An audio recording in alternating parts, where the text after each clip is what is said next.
কল্পনা করুন, আপনি একটি নৌকায় করে আপনার পরিবারের সাথে নীল সমুদ্রে ছুটি কাটাতে গেছেন। চারিদিকে শুধু জল আর জল, সবকিছু স্বাভাবিক মনে হচ্ছে, কিন্তু হঠাৎ করে এক মুহূর্তের মধ্যে সব বদলে গেল। হঠাৎ সমুদ্রের জল যেন কোথাও অদৃশ্য হয়ে গেল এবং আপনি সমুদ্রের নিচের জনমানবহীন জমিতে আটকে গেছেন। এমন পরিস্থিতিতে আপনার মনে অনেক প্রশ্ন আসবে, সমুদ্রের সব জল কোথায় গেল? এই জল কি আবার ফিরে আসবে? চলুন এই সব প্রশ্নের উত্তর জেনে নেওয়া যাক এই সিনেমা থেকে, যা আপনাকে শ্বাসরুদ্ধ করে দেবে। গল্পের শুরুতে আমরা একটি পরিবারকে দেখি যারা ক্যারিবিয়ান সাগরের মাঝখানে একটি নৌকায় ছিল।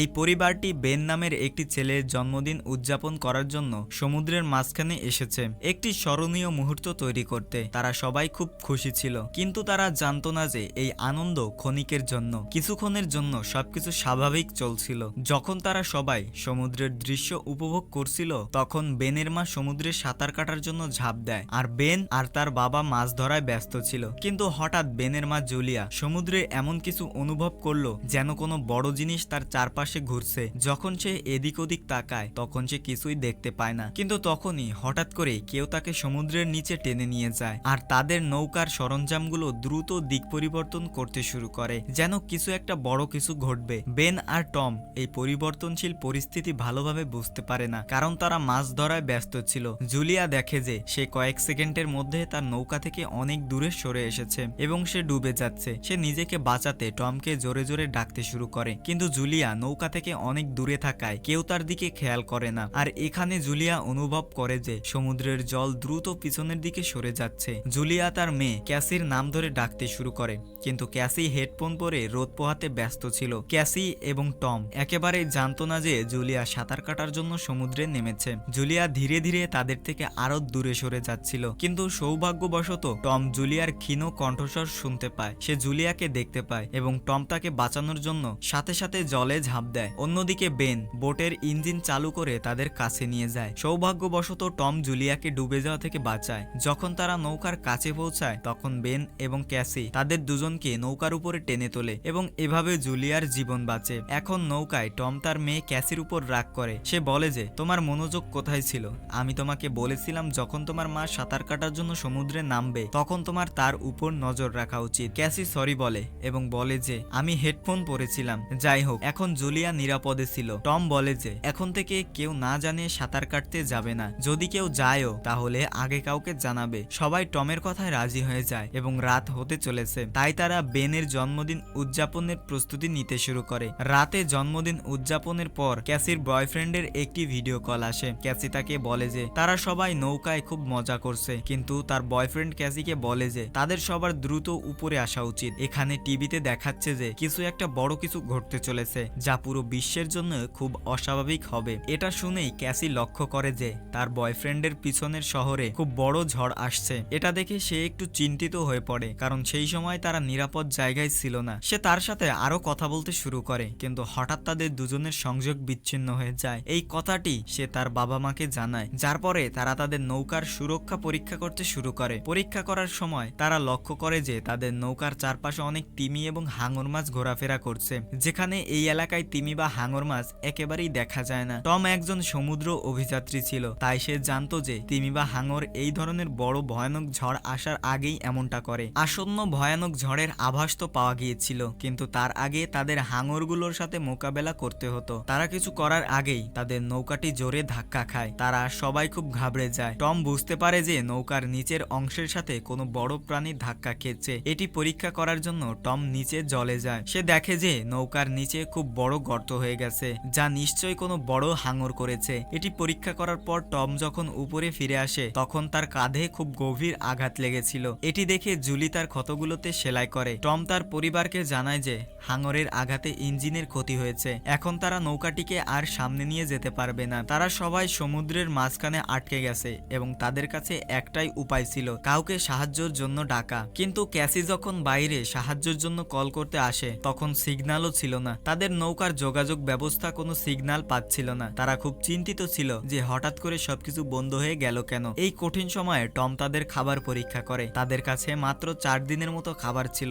আর কিছুই না, কিন্তু বেঁচে থাকার একটা ক্ষীণ আশা ছিল, এই ভেবে যে তারা একটি শিপিং রুটে ছিল এবং এখান থেকে কোনো না কোনো জাহাজ তাদের দেখতে পাবে, এরপর তারা হয়তো বেঁচে যাবে। তাদের এইসব আলোচনার মধ্যেই হঠাৎ বাইরে থেকে একটা জোরে আওয়াজ আসে। বাইরে গিয়ে দেখে একটা বড় উল্কা তাদের দিকেই আসছে। ওটা তাদের জাহাজের সঙ্গে ধাক্কা লাগতে পারত, তাই টম তাড়াতাড়ি তাদের বোটের ইঞ্জিন চালু করে। কিন্তু সে জানতো যে যদি সে এমনটা করে তাহলে তার বোট নষ্ট হয়ে যাবে, আর তাই হয়। তাদের বোটের ইঞ্জিন পুরোপুরি নষ্ট হয়ে যায়, কিন্তু তাদের কাছে অন্য কোনো উপায় ছিল না। যদি সে ইঞ্জিন চালু করে বোটটি এগিয়ে না নিয়ে যেত তাহলে উল্কাটি সরাসরি তাদের সাথে ধাক্কা মারত। টম দেখে যে আকাশ থেকে পড়া জিনিসগুলো আসলে স্যাটেলাইট ছিল, তাই হঠাৎ রেডিও এবং টেলিফোন সিগন্যাল কাজ করা বন্ধ করে দেয়। তারা সবাই এই দুর্ঘটনা থেকে পুরোপুরি সরে উঠতে পারেনি। তখনই আরেকটা উল্কা তাদের দিকে আসতে শুরু করে। এখন নিজেদের বাঁচানোর জন্য তারা আর কিছুই করতে পারছিল না, তাই তারা বোটের নিচের অংশে গিয়ে লাইফ জ্যাকেট পরে নেয়, যাতে বোট উল্টে গেলেও তারা যেন ডুবে না যায়। তারা যখন নৌকার ভিতরে,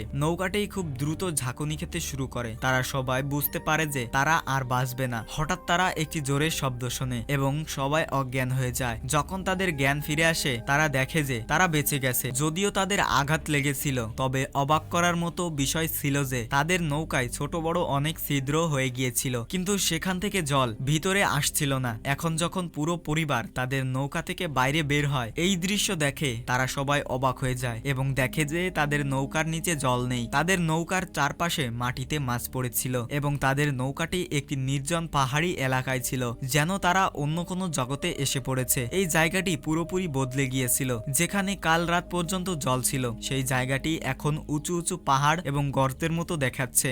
তারা সবাই তাড়াতাড়ি বুঝতে পারে যে তারা কোনো মরুভূমিতে নয়, বরং এখনো সমুদ্রের মাঝখানে রয়েছে। শুধু সমুদ্রের সমস্ত জল এখান থেকে অন্য কোথাও সরে গেছে। টম তাড়াতাড়ি তার কম্পাস বের করে দিক দেখতে শুরু করে এবং বুঝতে পারে যে পৃথিবীর সাথে নিশ্চয়ই কিছু একটা ঘটেছে। পৃথিবীর মেরু পরিবর্তন হয়ে গেছে। উত্তর মেরুর জায়গায় দক্ষিণ মেরু চলে গেছে এবং দক্ষিণ মেরুর জায়গায় উত্তর মেরু চলে এসেছে। তাই যেখানে আগে লোকেরা বাস করত, সমুদ্রের সমস্ত জল সেখানে চলে গেছে এবং এখন সমুদ্রের জায়গায় জমি হয়ে গেছে। এই জিনিসটা জানার পর তারা সবাই হতবাক হয়ে যায়। টম তাদের আরেকটি ভয়ানক কথা বলে যে এই সবের মধ্যে যারা জীবিত জমিতে ছিল তারা হয়তো সবাই মারা গেছে। ক্যাসির এই কথাটি খুবই খারাপ লাগে। সে নিজেকে কেবিনে আটকে রাখে, কারণ সে জানতে পেরেছিল যে তার বয়ফ্রেন্ড আর এই পৃথিবীতে নেই। কিন্তু আরো একটি কথা ছিল যা তারা কিছুক্ষণ পরেই জানতে পারত এবং সেই কথা শুনে তাদের হুঁশ উড়ে যেত।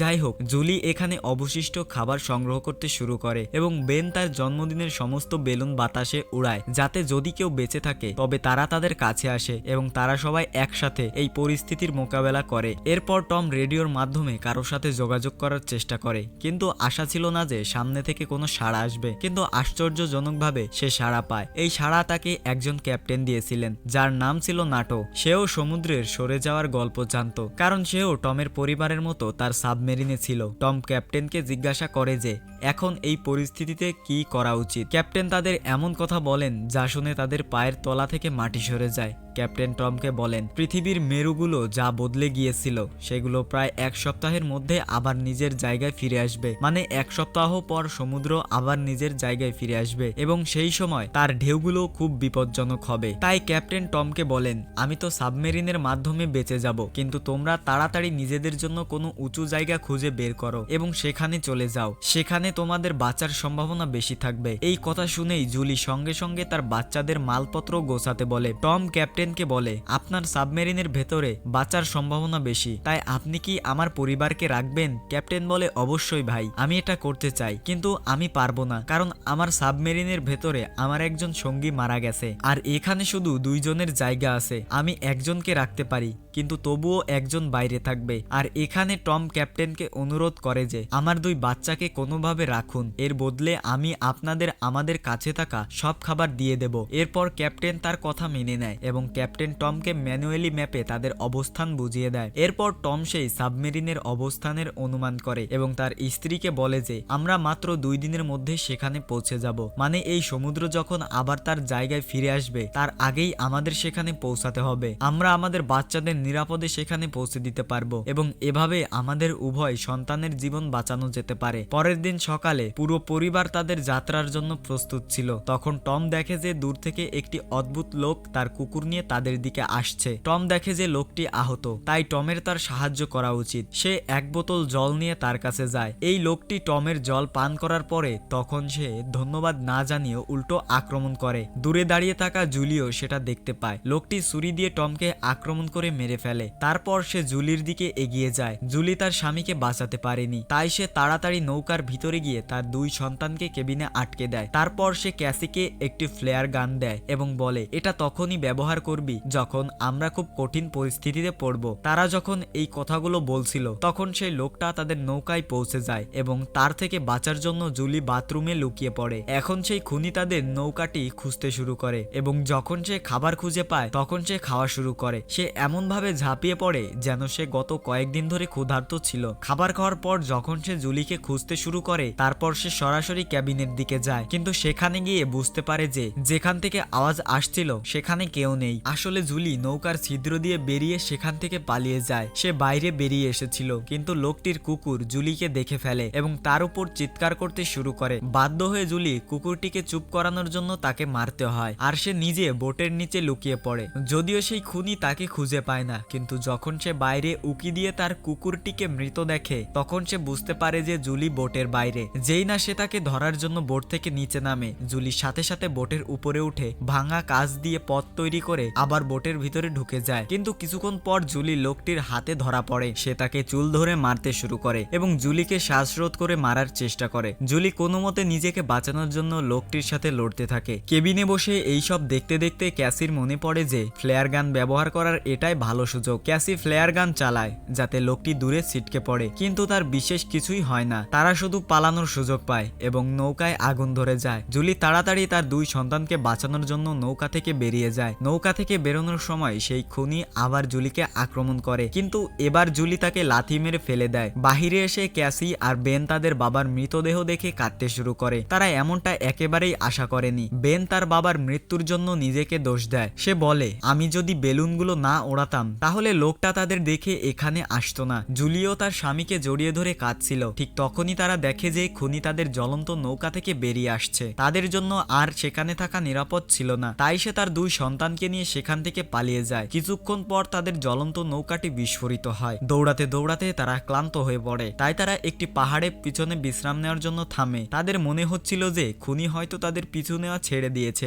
বেন তখনও কাঁদছিল। ক্যাসি তাকে সাহস জুগিয়ে জল খেতে দেয়, কিন্তু বেন জল খেতেও অস্বীকার করে। জুলি তার ছেলেকে বোঝায় যে এতে তোমার কোনো দোষ নেই, তুমি তো সাহায্যের জন্য বেলুনগুলো উড়িয়েছিলে। ঠিক তখনই জুলি দেখে যে খুনি এখনো তাদের পিছু ধাওয়া করছে। 3 জন তাড়াতাড়ি খুনি থেকে বাঁচার জন্য দৌড়াতে শুরু করে। দৌড়াতে দৌড়াতে তারা খুব ক্লান্ত হয়ে পড়ে, কিন্তু যখনই তারা পিছনে ফিরে তাকায় তারা দেখে তাদের পিছনে খুনি এখনো আসছে। তারা থামে না, অবিরাম দৌড়াতে থাকে এবং এমন একটি জায়গায় পৌঁছায় যেখানে বিষাক্ত জল ছিল। তারা যখন এখান থেকে যাচ্ছিল তাদের যা কিছু হতে পারত, কিন্তু জুলি তার বাচ্চাদের এখান দিয়েই যাওয়ার নির্দেশ দেয়। বিষাক্ত অ্যাসিড পার হওয়ার পর তাদের অবস্থা বেশ খারাপ হয়ে গিয়েছিল এবং জুলি বুঝতে পারলো যে বেন খুব দুর্বল হয়ে পড়েছে। তাদের কাছে কিছু শেষ কয়েক ফোঁটা জল ছিল যা তারা বেনকে দিয়েছিল, কিন্তু এত কম জলে তার তৃষ্ণা মেটেনি। ক্যাসি এখানে কেমন যেন হাল ছেড়ে দিয়েছিল। সে বলে আমরা সবাই যেদিকে যাচ্ছি সেখানে হয়তো সাবমেরিন থাকবেও না, কিন্তু জুলি তাকে ধমক দেয় চুপ করো, আমি যা বলছি তাই করো, আমরা সবাই মিলে এগিয়ে যাব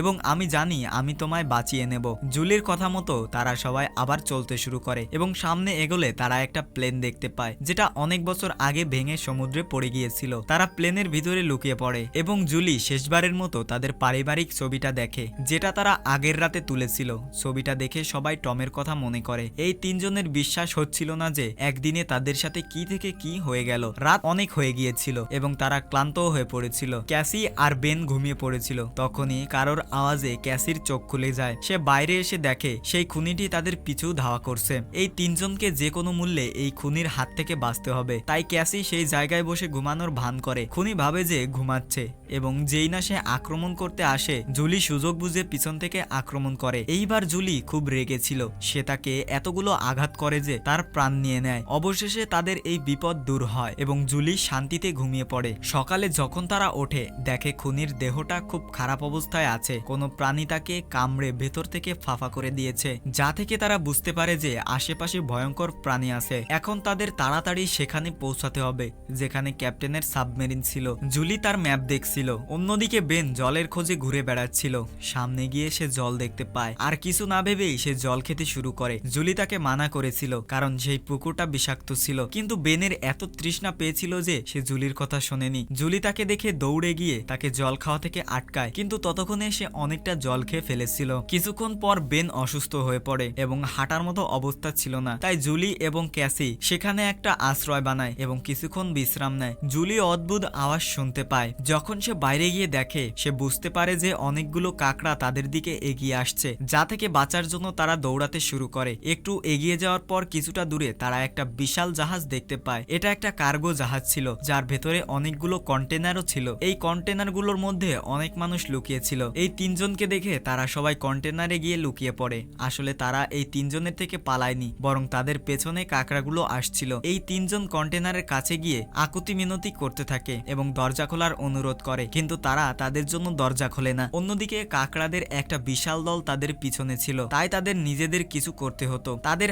আর কোনো উপায় ছিল না। তাই জুলিয়ান এবং তার দুই ছেলে মেয়ে কন্টেনারের উপরে ওঠার সিদ্ধান্ত নেয়। জুলিয়ান প্রথমে তার দুই ছেলে মেয়েকে কন্টেনারের উপরে তোলে। জুলিয়ান যেই না উপরে ওঠে একটা কাকড়া এসে তার পায়ে কামড় দেয়, কিন্তু সে কোনো মতে পা ছাড়িয়েও উপরে উঠে যায়। জুলিয়ান তার স্কার্ফ দিয়ে নিজের ক্ষত বেঁধে নেয়, যার পরে সে অজ্ঞান হয়ে যায়। ক্যাসি এবং বেন দেখে যে কাকড়াগুলো কন্টেনার কেটে ভেতরে ঢুকে গেছে এবং ভিতরের লোকেদের উপর আক্রমণ করেছে। লোকেরা তাদের কাছে থাকা অস্ত্র দিয়ে কাকড়াগুলোকে মারার চেষ্টা করে, কিন্তু কাকড়াদের সংখ্যা অনেক বেশি ছিল। লোকেরা তাদের সামনে টিকতে পারছিল না এবং কাকড়াগুলো কন্টেনারের ভেতরে থাকা সবাইকে মেরে ফেলে। পরের দিন সকালে জুলিয়ানের জ্ঞান ফেরে। সে দেখে তার দুই ছেলে মেয়ে সেখানে নেই। সে খুব ভয় পেয়ে যায়, এই ভেবে যে তার বাচ্চাদের কিছু হয়ে গেল না তো। কিন্তু তখনই সে দূর থেকে ক্যাসি আর বেনকে আসতে দেখলো, যারা আসলে খাবার আর অস্ত্রের খোঁজে গিয়েছিল। যাই হোক, এখন এখানে সেই কাকড়াগুলোও ছিল না। জুলি তার কাকড়ার কামড়ের ক্ষত ঠিক করে আর বেন কন্টেনারের ভেতরে মরা লোকেদের অস্ত্রগুলো সংগ্রহ করে, যাতে সেগুলো নিজেদের নিরাপত্তার জন্য ব্যবহার করতে পারে। সেখানে তারা কিছুটা খাবারও পায়। এরপর জুলিয়ান ক্যাপ্টেনের সাথে যোগাযোগ করে। তখন সে জানায় যে তার উপরেও এই প্রাণীগুলো আক্রমণ করেছে এবং সে খুব আহত। সে তাদের সাহায্য করতে পারবে না। ক্যাপ্টেন জুলিয়ানকে আরো জানায় যে সমুদ্রের জল খুব তাড়াতাড়ি আবার ফিরে আসবে, তাই এই সামুদ্রিক প্রাণীগুলো আবার ফিরে এসেছে। জুলিয়ান কাঁদতে শুরু করে, কারণ তারা এটাও জানতো না যে সাবমেরিনে পৌঁছানোর জন্য তাদের কোন দিকে যেতে হবে, কারণ সারা রাত দৌড়াদৌড়িতে তাদের ম্যাপও কোথাও পড়ে গিয়েছিল। তাই ক্যাপ্টেন তাদের সুবিধার জন্য তার ফ্লেয়ার গান দিয়ে আকাশে ফায়ার করে এবং বেন সেটা দেখতে পায়, কিন্তু সেই জায়গাটা তাদের থেকে অনেক দূরে ছিল। তারা দ্রুত সাবমেরিনের দিকে এগোতে থাকে, কিন্তু এখনো সেখানে পৌঁছানো অসম্ভব মনে হচ্ছিল। সেখানে পৌঁছানোর জন্য তাদের একটা পাথরের রাস্তা পার হতে হবে, যেখানে তাদের আবার সেই কাকড়াগুলোর মুখোমুখি হতে পারত, যাতে তাদের প্রাণও যেতে পারত। ক্যাসিরও তার মায়ের জন্য খারাপ লাগছিল যে তার মায়ের কি হবে। ক্যাপ্টেন তো আমাদের তিনজনের মধ্যে আমাকে আর আমার ভাইকে সাবমেরিনে রাখবে, কিন্তু জুলিয়ানের কি হবে, কারণ আর কিছুক্ষণের মধ্যেই জল চলে আসবে। জুলিয়ান ক্যাসিকে বলে যে তার এসব ভাবার দরকার নেই। যখন তারা সাবমেরিনে পৌঁছাবে তখন তারা ঠিক করবে তাদের কি করা উচিত, আর বলে চলো এগিয়ে যাই। সেখান থেকে এগোতে গিয়ে তাদের ভাগ্য তাদের আবার ঠকায়। সেখানে ভূমিধস শুরু হয়, যেখানে জুলিয়ান সে সবার পেছনে ছিল। তার সামনে একটা বড় পাথর পড়ে যায় এবং সে সেখানেই আটকে যায়। ক্যাসি তার মাকে ছাড়া এগোতে চায় না, কিন্তু জুলি তাকে শপথ করিয়ে নেয় যে সে নিজেকে আর তার ভাইকে বাঁচাবে। তাই ক্যাসি তার ভাইকে নিয়ে এগিয়ে যায়। যখন তারা সাবমেরিনে পৌঁছায় তারা সেখানে কাউকে খুঁজে পায় না। তারা জোরে জোরে সাবমেরিনের দরজা ধাক্কাতে থাকে, কিন্তু তখনই পেছন থেকে ক্যাপ্টেন আসে, যে খুব আহত ছিল। ক্যাপ্টেন বলে দেখো, সাবমেরিনে তিনজন বসতে পারবে এবং আমার বাঁচার সম্ভাবনা খুব কম, তাই যদি আমি সাবমেরিনে চড়ে জল থেকে বাঁচতে উপরে ভেসেও উঠি তাহলেও আমি বাঁচবো না। এই কথা শুনে ক্যাসি তাড়াতাড়ি ঘুরে দাঁড়ায় এবং দ্রুত জুলিয়ানের দিকে ফিরে আসতে থাকে। সেখানে আবার কাকড়াদের ঢেউ আসতে শুরু করে, যেখানে জুলিয়ান তার বন্দুক দিয়ে তাদের মারতে শুরু করে, কিন্তু কিছুক্ষণের মধ্যে তার গুলি শেষ হয়ে যায়। চায়। কোনো প্রাণী তার উপর হামলা করার আগেই ক্যাসি উপর থেকে হাত বাড়িয়ে দেয় এবং শেষ পর্যন্ত তার সাহায্যে জুলিও সেখান থেকে বেরিয়ে আসতে সক্ষম হয় এবং তারা তাড়াতাড়ি দৌড়ে সাবমেরিনে এসে পৌঁছায়। তারা আর দেরি না করে সাবমেরিনের ভিতরে ঢুকে পড়ে আর সেই ভয়ঙ্কর কাঁকড়াগুলো তাদের পেছনে চলে আসে। কিন্তু তখনই একটা বিশাল ভয়ঙ্কর সামুদ্রিক ঢেউ তাদের দিকে আসতে দেখা যায়, যা কয়েকশো মিটার উঁচু ছিল। দেখতে খুব ভয়ঙ্কর লাগছিল। সেটা জোরে তাদের সাবমেরিনের সাথে ধাক্কা মারে, তাতে তারা অজ্ঞান হয়ে যায়। জুলির যখন জ্ঞান ফেরে তখন অবাক হয়ে যায় যে তাদের সাবমেরিন জলের মধ্যে নেই, বরং সমুদ্রের সেই বিশাল ঢেউ তাদের সাবমেরিনকে ভাসিয়ে একটা শহরে নিয়ে এসেছে, যেটা পুরোপুরি ধ্বংস হয়ে গিয়েছিল। সেটা দেখে পরিষ্কার বোঝা যাচ্ছিল যে পৃথিবী থেকে মানুষের চিহ্ন মুছে গেছে। আর এই দৃশ্যটা দেখানোর মাধ্যমেই সিনেমাটা শেষ হয়ে যায়। যদি ভিডিওটা আপনার ভালো লেগে থাকে তাহলে আমাদের চ্যানেলটি সাবস্ক্রাইব করতে এবং ভিডিওটি লাইক করতে ভুলবেন না।